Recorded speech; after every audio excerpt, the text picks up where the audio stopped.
அனைவருக்கும் வணக்கம். நான் மிஸ்டர் மதன் பேசுகிறேன். சென்னை அமைந்தகரையிலிருந்து ஆரம்பித்து அமெரிக்கா வரைக்கும் நமது தென்னிந்திய திரையுலக மகா திரு ரஜினிகாந்திலிருந்து ஆரம்பித்து விராட் கோலி, அப்படியே சென்று அமெரிக்க ஆப்பிள் நிறுவனம் ஸ்டீவ் பாக்ஸ் வரைக்கும் எல்லோரும் பிரபலமாக பேசப்படுகிற ஒரு ஜீவன். அவர் என்ன தெய்வமா, இல்லை பெரிய மந்திரவாதியா, இல்லை பெரிய இசைக்கலைஞரா? அவர் யார்? அவரையே இந்த உலகமே போற்றி புகழுது, அவரையே எல்லோரும் பின்பற்றுறாங்க அப்படின்னு நினைக்கும்போது அவர் தாங்க நமது பாபாஜி. திருவண்ணாமலை மாவட்டம் வெம்பாக்கம் அருகில் உள்ள திருப்பனங்காடு என்ற ஊரில் திரு பாபாஜி ஐயா அவர்களுக்கு ஆலயம் நிறுவப்பட்டிருக்கு. எதுக்காக இந்த உலகமே அவரை நாடி வந்து அவரோட ஆசீர்வாதம் பெற்று செல்றாங்க அப்படின்னு நம்ம தெரிஞ்சுக்கணும் இல்லைங்களா? அதை பற்றி தான் இப்போ நான் சொல்ல போகிறேன். விரிவாக கேளுங்க. சுமார் 2000 ஆண்டுகளுக்கு முன்பு சிதம்பரம் அருகில் 17 கிலோமீட்டர் தொலைவில் உள்ள பரங்கிப்பேட்டை என்ற ஊரில் மகா அவதார் பாபாஜி அவர்கள் பிறக்கிறாங்க. இவருடைய இயற்பெயர் வந்து நாகராஜன். இவருடைய தாயார் தகப்பனார் இருவரும் நம்பூதிரி குடும்பத்தை சேர்ந்தவங்களா தெரிவிக்கப்படுறாங்க. இவர் இயற்கையிலேயே அதிக ஞானம் அறிவும் பெற்ற சிறுவனாக இவர் வளர்ந்து வருகிறார். அவ்வாறு வளர்ந்து வரும் வேளையில் 4 வயது இருக்கும். அப்போ அவங்களோட இல்லத்தில் ஒரு சுப நிகழ்ச்சி நடக்குது. அந்த சுப நிகழ்ச்சியையொட்டி நிறைய பலகாரங்கள் பழ வகைகள்லாம் அவங்க வீட்டில் வச்சுருக்காங்க. அவரோட தாயார் தகப்பனார் இருவரும் வெளியில் சென்றிருக்காங்க. அவங்க திரும்பி வர்றதுக்குள்ளே இவர் என்ன பண்ணுறாரு, அங்கே இருக்கிற பலகாரங்கள் பழ வகைகளெல்லாம் கண் கொண்டு பார்க்குறாரு. அதில் இருக்கிறதுலையே பெரிய பழம் பலாப்பழம். அந்த பழத்தை எடுத்து இவர் என்ன பண்ணுறாரு, முழுவதுமாக அந்த பலாச்சுளைகள் அனைத்தையும் இவரே தின்று தீர்த்து விடுகிறார். திடீரென்று வந்த அவரோட தாயார் தகப்பனார் இருவரும் பார்த்த உடனே பயந்துடுறாங்க. பயந்து மனதுக்குள்ள பெரும் அச்சத்தோட பிள்ளைக்கு ஏதாவது ஆகிட போகுது, பெற்றவங்க இல்லையா, பதற்றத்தில் என்ன செய்யுதுன்னு தெரியாமல் அந்த சிறு குழந்தைய 4 வயது சிறுவனை அடிக்கிறாங்க, திட்டுறாங்க, துன்புறுத்துறாங்க. ஒரு ஆடையை கிழிச்சு அவரோட வாயில் சுருட்டி திரிச்சிடுறாங்க. அப்போவும் அவர் வந்து அழுவலையா, முறைக்கலை. 4 வயது சிறுவன் இல்லைங்களா, திட்டல. அவர் பெருந்தன்மையோடு அவர் தாய் தகப்பனை மன்னிக்கிறதா அவரோட பார்வையில் இருக்கிற தீட்சண்யம் தெரியறதா சொல்கிறாங்க. இப்படியே போயிட்டுருக்கு. பிறகு அவங்க ஊரில் ஒரு பெரிய திருவிழா வருது. அந்த ஆலய திருவிழாவுக்கு இந்த நாகராஜ் ஐயாவை அழைச்சிட்டு போகிறாங்க. கவனக்குறைவால் அவங்க பெற்றவங்க அங்கே இங்கே விழா கோலத்தை பார்த்து கொண்டு இருக்கும் வேளையில் யாரோ ஒரு கல்வன், ஒரு 5 வயது முதல் 8 வயதுக்குள்ளே இருக்கிற இந்த சிறுவனை கடத்தி சென்று மேற்கு வங்காளத்தில் இருக்கிற பெரிய செல்வந்தர்கிட்ட விற்றுடுறாங்க. அப்படி விற்ற இந்த சிறுவன் வந்து அவங்கக்கிட்ட அடிமை வேலை செய்கிறாரு. மிகுந்த நற்பண்புகளோட, நல்ல சிறப்பு அம்சங்களோட, நல்ல பார்வை தீட்சண்யத்தோட இந்த குழந்தை வளர்ந்து வர்றதை அவரை அடிமை கொண்ட அந்த பணக்காரர் பார்த்து கொண்டே இருக்கிறார். அவர் வந்து அப்பப்போ இவரை உற்று நோக்கி இந்த குழந்தை கண்ணில் ஏதோ ஒரு தீட்சண்யம் தெரியுது, ஏதோ ஒரு இயற்கை ரூபமான சிறப்பம்சம் தெரியுதுன்னு அவங்க மனைவி கிட்ட அந்த செல்வந்தர் சொல்கிறாரு. சரி, என்னங்க பண்ணலான்னு அவங்க மனைவியும் இவரும் பேசிக்கிறாங்க. சிறுவன் நாகராஜனை அழைச்சி, அப்பா உங்களுக்கு ஏதாவது நாங்கள் பரிசு கொடுக்கணும்னு இருக்கிறோம், ஏதாவது வேணும்னா கேளுப்பா அப்படின்னு நாகராஜன் கிட்ட அந்த செல்வந்தர் கேட்குறாரு.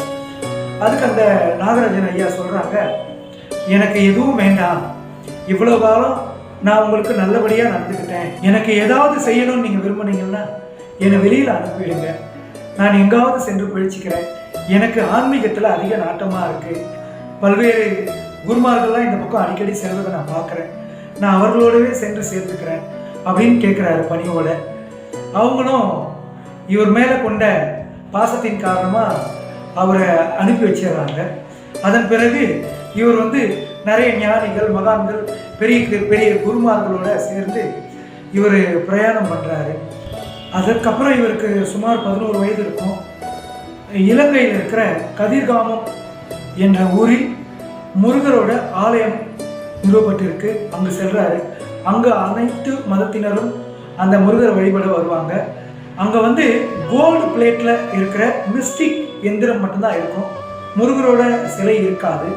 இந்த ஆலயத்தை நிறுவியவர் போகர் சித்தர்னு தெரிவிக்கப்படுது.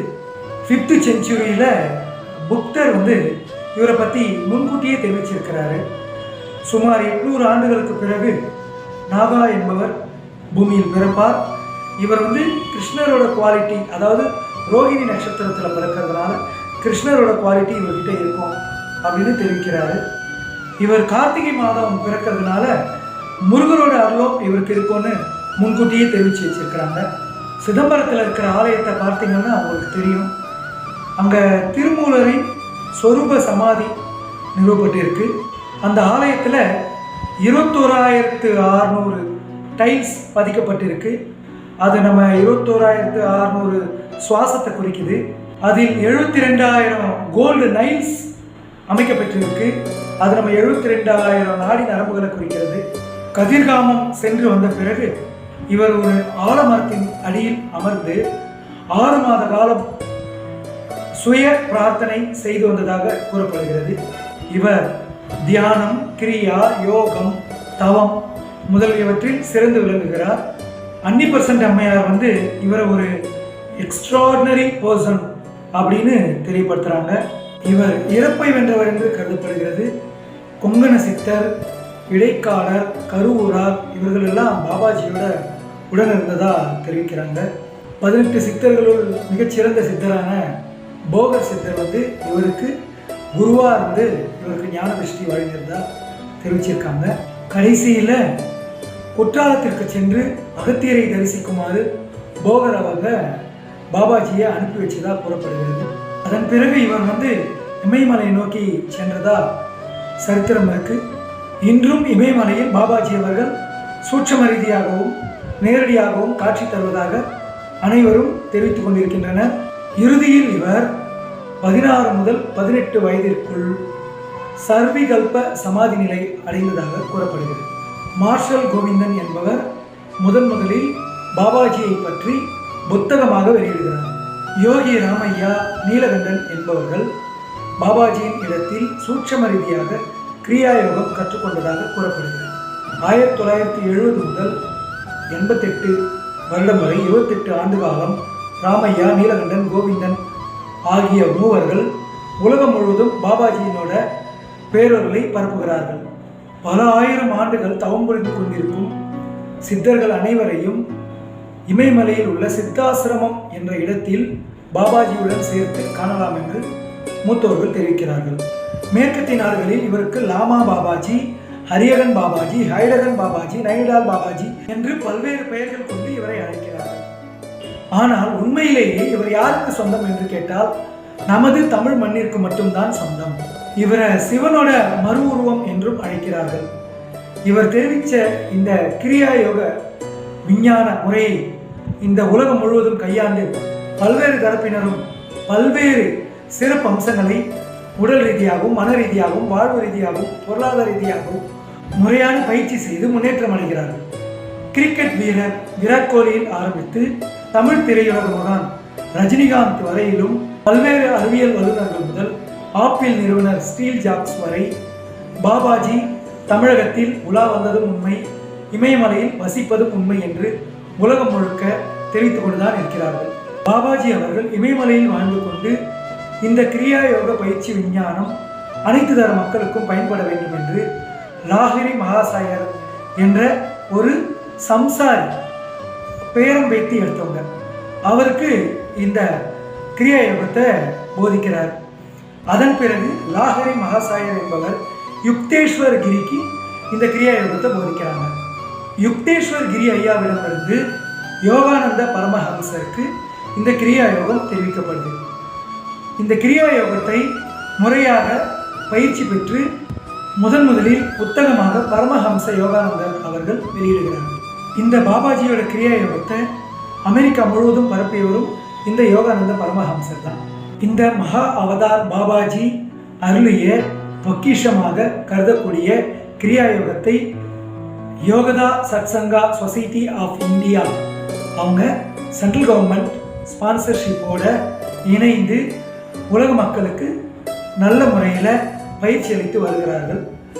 அதன் பிறகு அதைவிட மிகச் சிறந்த முறையில் பிராமண புரோகிதர்கள் தனக்குள்ளே மறைத்து வைக்கப்பட்டிருந்த கிரியா யோகத்தை இன்று மனமுகந்து உலக மக்களுக்கு நல்ல முறையில் பயிற்சி அளித்து வருகிறார்கள்.